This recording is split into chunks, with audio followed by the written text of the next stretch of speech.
favorite is sitting on the table. They're having breakfast. Grandpa Miller was having breakfast. And grandma there, and my mom's on the table, and my little boy. And he had some mountain apples by him, a mountain apple. And he was eating. And he wasn't watching what I was doing. So I had like a little string or rope. I made it like a lasso. And I keep on going, trying to get it. My mom notices that, and she went like this to Grandma Miller. Look at him. He's gonna take Grandpa's mountain apple. I finally got it around the mountain apple, and I slowly put it to me, slowly. And I was gonna put it in my mouth. And Grandpa would look at me, I go,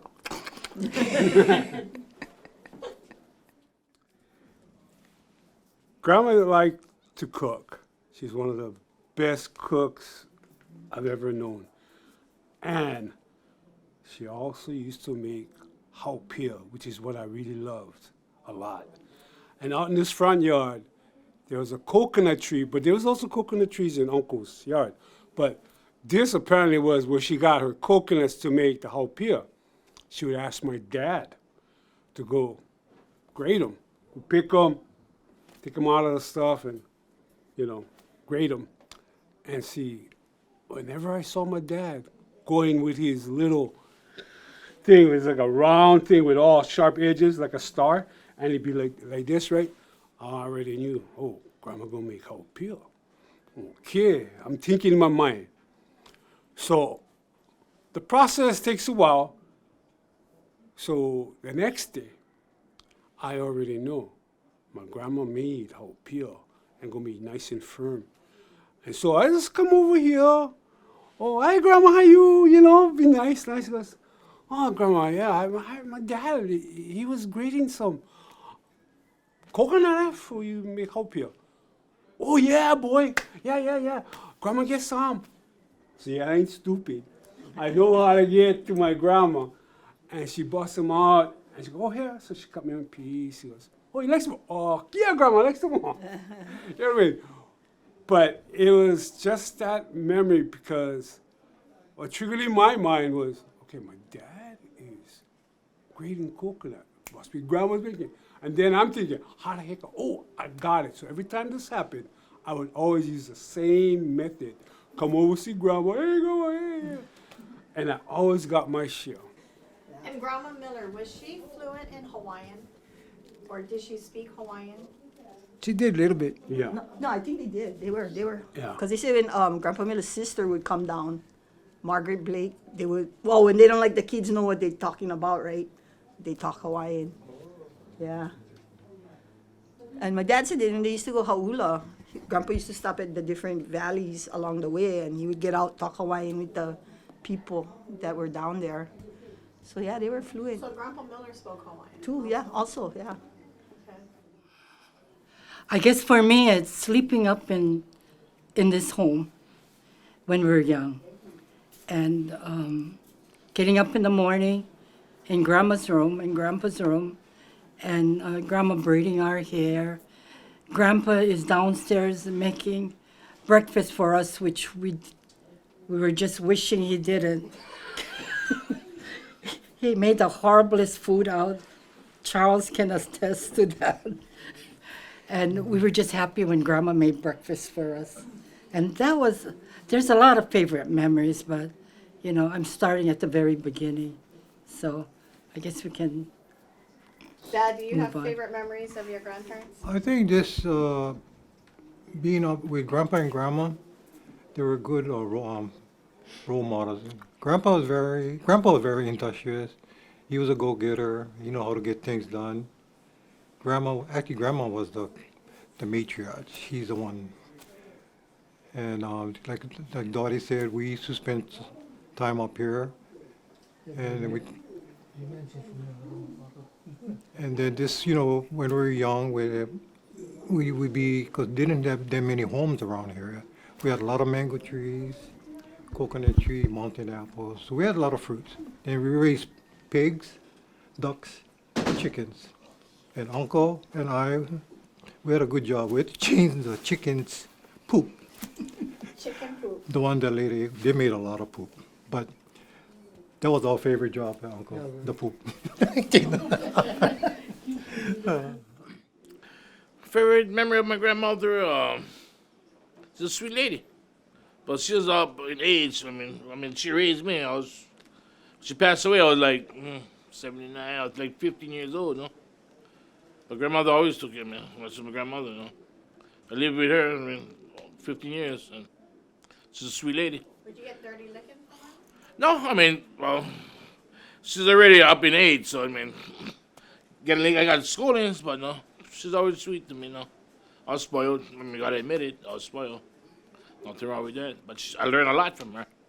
How to respect people. I learned about the Hawaiian tradition, about the food. How you make Hawaiian food. Only certain people can be in the kitchen. I gotta have the hands. The respect, all that. Teach me a lot. My grandmother teach me a lot, but she was like, I said, she's up in age, at least I got to spend 15 years of my life with her, love her every single moment of it. Grandpa Miller, one of my good memories is when we used to go to Hauula, and my grandma Miller would be laying on his leg, They was in a garage. My grandma Miller, one of my good memories is when we used to be at Hauula, and was time to, everything was, we had to go to church, and she would be combing her nice, beautiful hair in the mirror, and everybody would be sleeping, and I used to be watching her. She's a very pretty woman. Yeah. Oh, okay. I remember Hauula days was really fun days. Going to Hauula, and basically, I remember going Hauula was to clean up the yard and burn rubbish, and of course, then we get to go to the beach and stuff. My memories of Grandma was like I'm younger than the older guys. Is she was a very hard woman, and I remember one time. She used to have plants, and she had a hothouse out front, and she had these gorgeous hono orchids, and they were so long. She had the white and the purple. So here comes Gail, wanted to go just smell her orchids, not touch them, and she caught me, and she went off. She was yelling because I guess she thought I was going to steal her orchids. I don't know. And she was yelling for Auntie Agata. And I was like, no, Auntie, no, I only was smelling them. I wasn't going to steal them. I just saw women. And they caught me in the hot house, in Grandma's hot house. And I was like, oh, no, I'm going to get it now when my dad come home. Yeah, and I also remember Grandma Miller in the older years sitting on the porch, in the back porch, and would be picking our piri mangoes. And always my dad, this was before my dad died, always like the first mango, the beautiful mango, had to give Grandma. Oh, Grandma, here, mangoes. She'd be, oh, yeah, thank you so much. And she'd be on her porch waiting for her mangoes. Yeah, and sweet memories growing up on Murphy Street, yeah. Cannot be the cousins that we grew up as cousins, like brothers and sisters, really. And I didn't have no sisters. So Kanoi, Tammy, Georgie, Sissy was just like my sisters, We always did things together.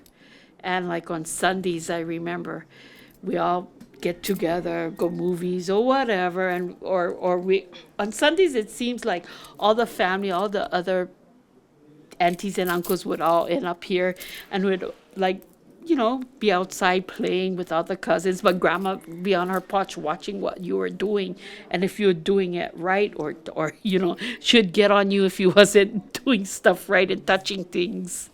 That's my memories of her. Vaguely remember Grandpa Miller, because I guess he passed, and I think 1956. So I was only like 3 years old, so vaguely remember him, but was not afraid of him or anything, yeah.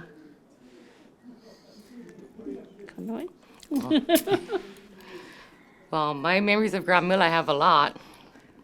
But I just like show you folks this, her poi pounder. This is what she pounded her poi with when she was a little girl. And there's even a little cloth on it, I guess, to give grip. And she said her grandma used to tell her, Eva, come on, Eva, time for pound a poi. And they would pound poi. Her grandmother, she never really, the memory I get about her grandmother is that she always told me the story, I don't know why, but she would say, yeah, she would come in the house and her grandma would have her friends over and she would just go in the house and go get something and come back out. Then Grandma Jones would tell her, Eva, no be ho kano. So she said, what is that ho kano? You would tell everybody hi. You don't just walk in the house and walk out. I said, what is that, Grandma ho kano? She goes, when you're proud. I said, oh, okay. I would come from school a couple of times and she would have Auntie Maggie them over. And I would just, hey, change clothes, go play, right? Shami, don't be, oh, hi, Auntie, go kiss everybody. Remember that story? But yeah, she, that's the story I remember about her grandma and her grandpa. He was deaf. And she said when the ice cream man would come around, he couldn't hear. So she would run to the chalkboard and go, right, ice cream man here. And he would go in his pocket, give her a nickel, whatever, you know, and buy her ice cream. So that's the memories I get of her grandma and grandpa who raised her. And Grandpa Miller, I never met him, but all the stories I heard about him make me feel like I know him, yeah. But I remember my mom's, Uncle Herbert, my mom's brother, his wife, father, Mr. Pino, was working at Pearl Harbor. And every time we had gatherings on my mom's side, he would be there, call me over. You know your grandpa? He was a good man. I worked Pearl Harbor with him. I said, yeah, like, I'm a small kid. I mean, I want to go play around with my cousin. I said, oh, okay. He said, come here. I said, yes, Miss Pino, go. He used to go, he treated his sons as he's treated everybody else. He did not favoritism them. He did not favor them, you know. We all got treated the same way, and he was very well respected, and he's a very nice man. And I heard that story every time I see Mr. Pino. So, you know, when you're kids, like, you know, you don't think about you like play, but now I think about like, wow, you know, that is something, you know. So, and like I said, and Grandpa Miller, I know about him is about the food part, about Uncle Paulie. Grandma told me that story many times. Uncle Paulie come over from work and he said, Mom, what for dinner? And she said, go over there. Oh, slap, boom, you know. He walked out of the house. Grandpa would yeah. just throw everything. He go in ice box and he would just throw everything in, yeah, whatever leftover yeah. was all in one pot, and that was dinner. And even I heard like, don't eat Grandpa's food. Yeah, that was the thing. But then Grandma too, she I get memories of her like this watchtower people used to come over. You know like how the Jehovah's come and you know this is watchtower people. They bring the books, the paper books, whatever. She'd be in the front porch and she would, Shemaine, yeah, Grandma, summertime, yeah. So yes, Grandma. She go get the milk and the cookies for them. So I had about 3 of them, you know, they'd come up, talk. This is like maybe 8 o'clock, no, not 8 o'clock, but maybe 10 o'clock in the morning. Had one show, Galloping Gourmet or something going on. So I'm making them the milk in her little Archie glasses that the jam came in. She'd wash them all, she would save them. And we had all Archie, Veronica, and all those guys in her glasses. So I go get the milk, get her coconut cookies, Nabisco one, the little grooves inside. And they talk stories. Shemaine, we need some. Okay, Grandma, get you folks some more milk cookies. Checkers and Pogo coming on. It's 3 o'clock. They're still here telling the story. But she enjoyed their company. And they wasn't really talking about Watchtower after that. They were talking about other things, but she enjoyed their company, you know. She really enjoyed their company. And another story that she used to tell me is that when Grandpa had passed, she said, you know, I already knew something was going to happen to Grandpa. I said, how's that, Grandma? I said, what you mean, Grandma? She said, oh, because every time he go ha'ula, he would go with the boys, take him, yeah? And she said she'd sit on the porch, but he would kiss her in the house and then just go straight to the car, you know? Kiss her on the porch and go straight to the car. But this time, she kissed him on the porch. And right when he got by the mailbox, he looked behind and he looked at her and he said, bye, Mama. And she said she felt funny kind. she said that wasn't a good feeling because he never ever did that. He was same routine, kiss her on the paunch and boom, straight to the car. But she said when he turned by the mailbox, she knew something. So she was sleeping that night when he passed at Ha'ula, and I think it was Uncle Joe Boy and Uncle Charlie, and they came and they knocked on the door and they, Mama, we gotta tell you something. And she said, I already know. She knew from that, you know, that he, but she was happy on one, not happy, but she was like, glad that he passed there because he loved Ha'ula. That was the place that he passed there, you know? So that I remember. That was a, you know, a repetitive story. And her boyfriend, she'd always say, oh, my boyfriend. So the thing is, when we were, like maybe entering intermediate school, so our room was here, and we left this door open, and Grandma's room was there. So she'd like her room door closed. But then the thing was, we shut them, and then when she sleep, open them, yeah? Because she'd call for water sometimes, you know? Shami, I get up, yeah, sip water, and with her Archie glass, there's water. And her strawberry sundae and chocolate sundae, she saved all the covers and all the cups, okay? Had plenty of stacks and stacks, but she wanted to save that. Along with the newspapers with Jack Laud, every Jack Laud newspaper had, it was saved, JFK, but anyway. So I said, Grandma, who are you talking to? She go, my boyfriend. I said, Grandma, you know my one boyfriend, Grandma.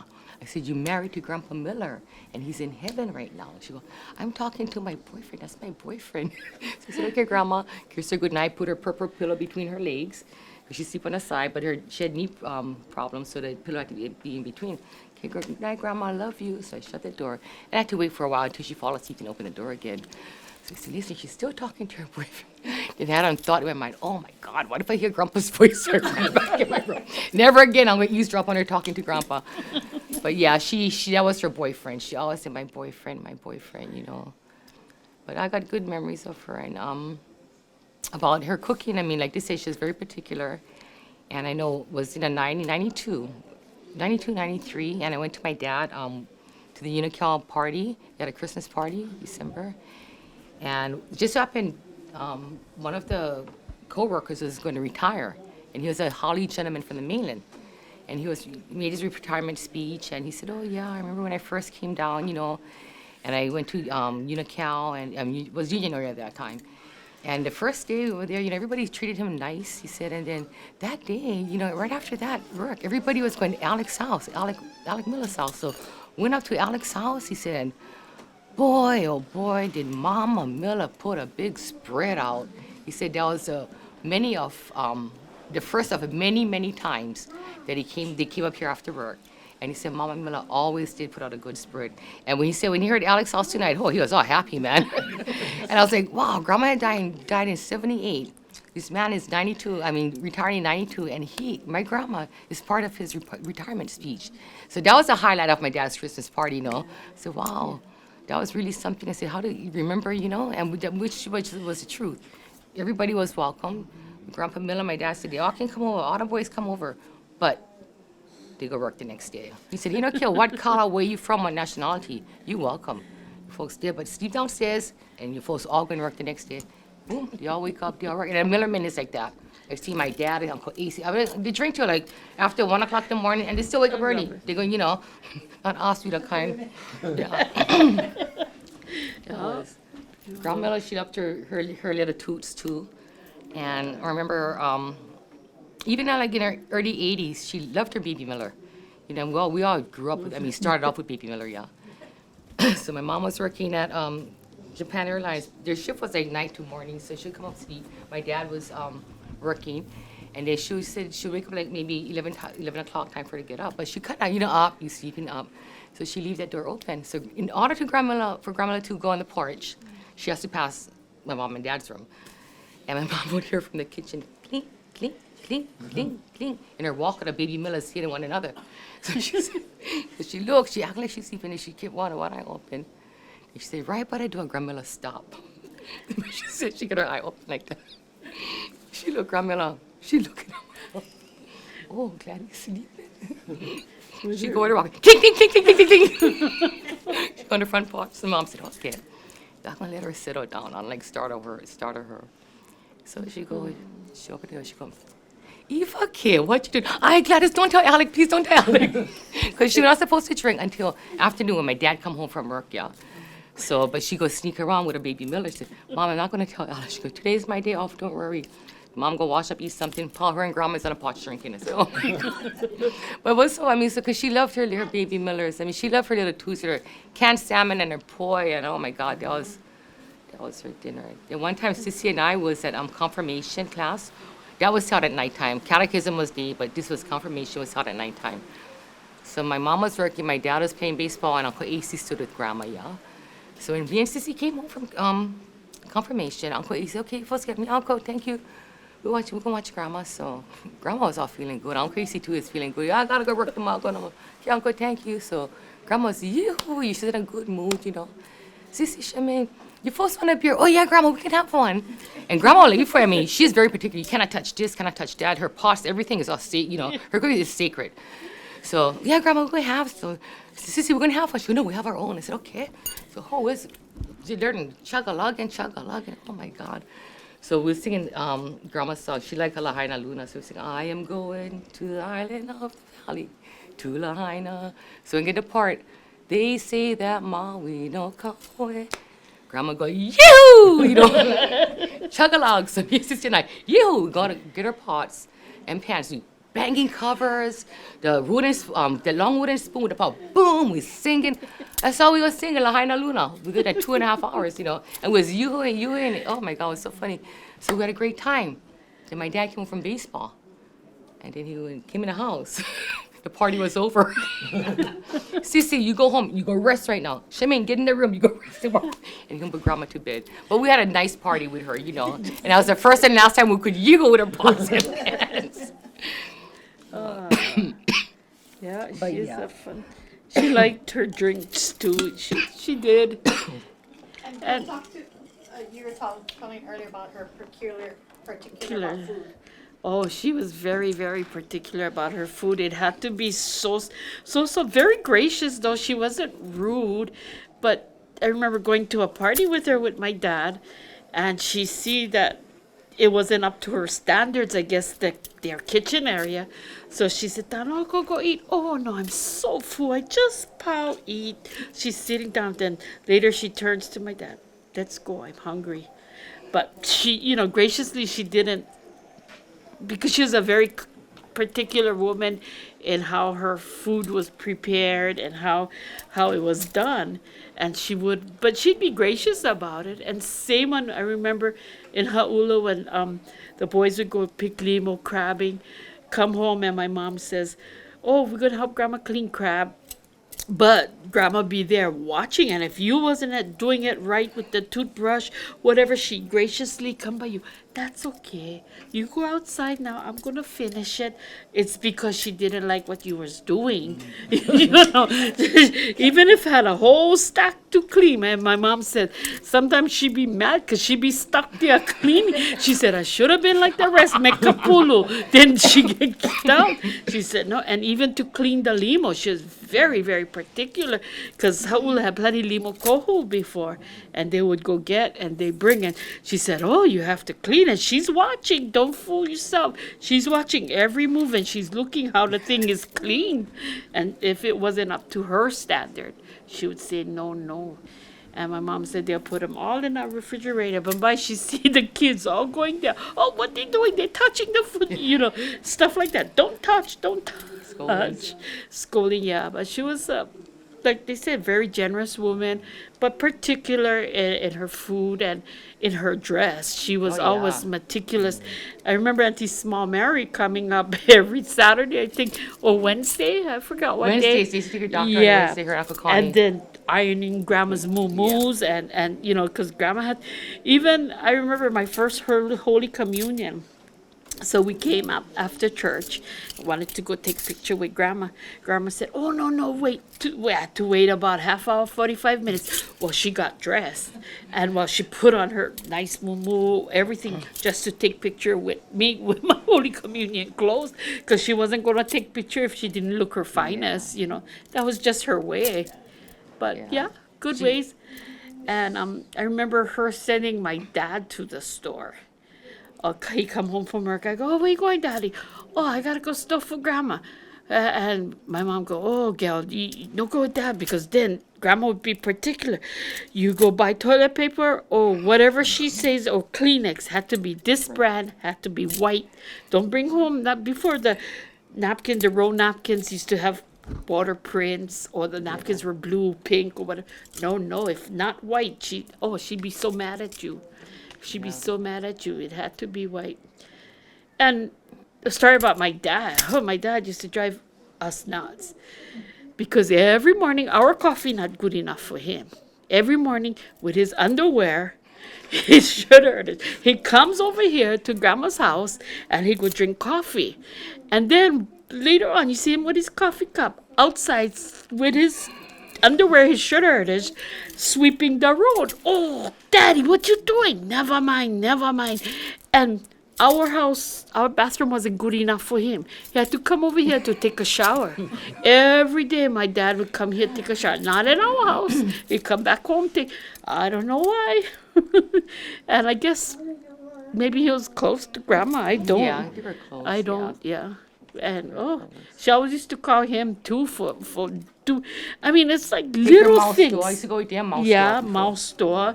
Just little things that she wanted, but no, certain things, certain child had to do for her. My dad was the store man, taking her to the store or whatever. And Auntie Mary was the ironing. Yeah. Auntie Agata used to come clean, I Yeah. think, yeah? Because she's very meticulous. That's one thing about Grandma. Very, very. You come our house, you eat, it was all good. And Lent, she'd give up drinking, I remember. Yes. All during Lent. Oh, But come Easter Sunday. Sunday. Woo! She'd Yoo-hoo! and she Yoo-hoo! I remember she liked canned sardines. And she would make an egg wash and fry them. And she says, oh, you can smell. My mom said, you could smell it. Oh, must be Easter Sunday. She frying her sardines, Yeah. getting her poo-poo ready. Yeah, should party on Easter Sunday. Yeah, that was a big deal for them, Easter Sunday, because it was a long, dry spell. Was fun days.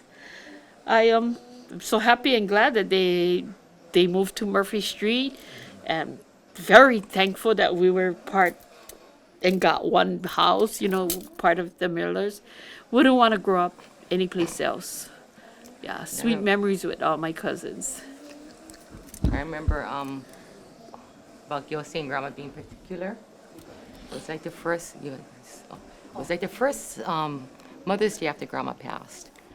And it was all Kapili's house, drinking the night before. When my mom was home, she was making was gonna be Hawaiian food.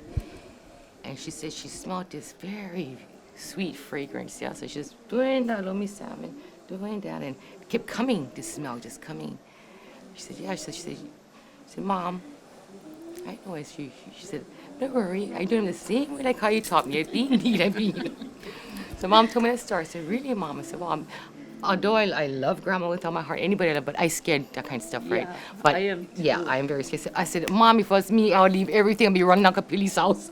She said, why are you gonna be scared? If they sweet is good. They come back, it's when not sweet, that's when but this is sweet, And talking about that, I didn't share this with everybody, but only certain people. I don't know if I told you, Gail, about Grandmilla.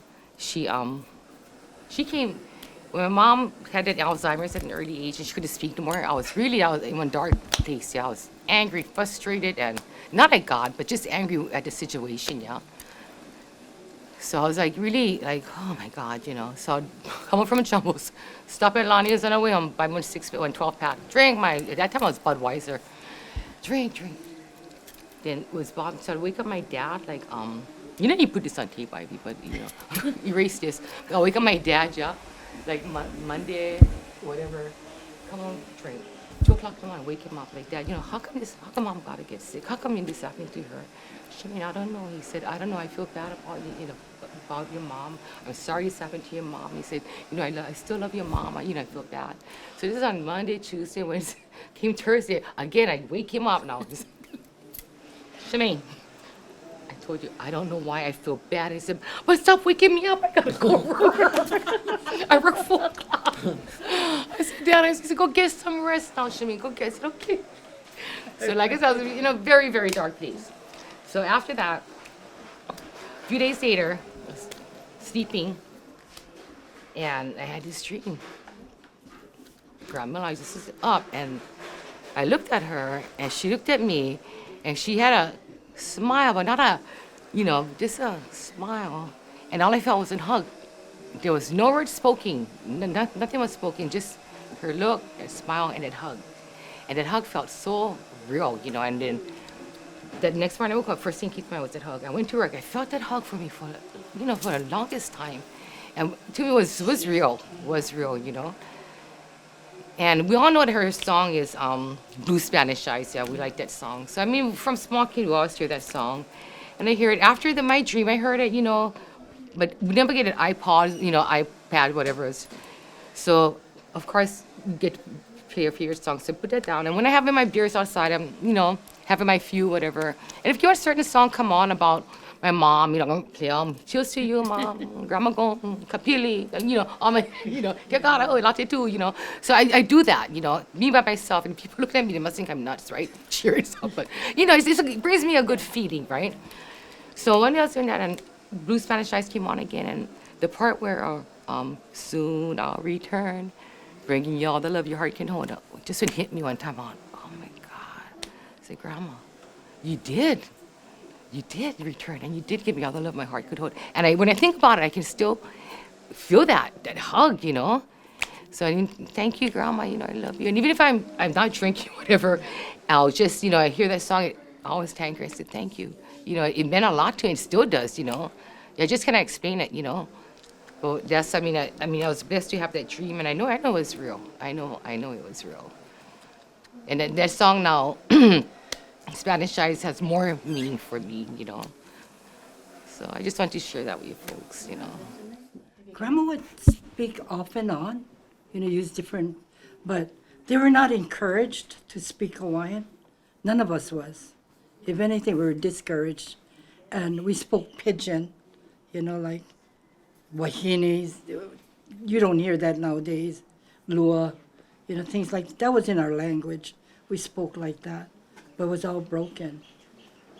And you said Grandma would speak proper English? She spoke proper English with an accent, a little bit of an English accent to me. It was, I cannot think of the words right now, but I used to really like it when she spoke at times, the words.